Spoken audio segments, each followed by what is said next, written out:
concerned with that law that you just cited, that 1977 law. The question is about Brazil, the 50% tariffs on Brazil. Can you explain why they are being hit with 50% tariffs and why it falls under the umbrella of the International Emergency Economic Powers Act? Certainly. Happy to do that. Now, to be really specific about Brazil, there's actually two regimes at place right here. There's the reciprocal tariff rate of 10% on Brazil, which everyone in the world has, which we're trying to do to control the global trade deficit, which is a huge problem for us.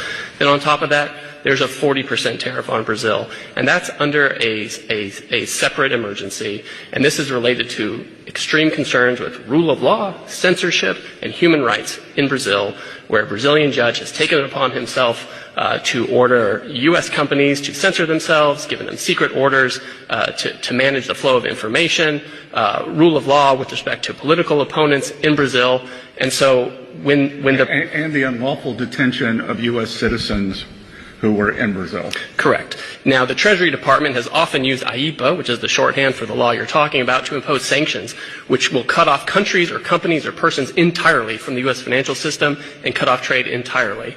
If the president can cut off trade entirely, he can certainly impose a tariff, which is a lesser measure than a full sanction.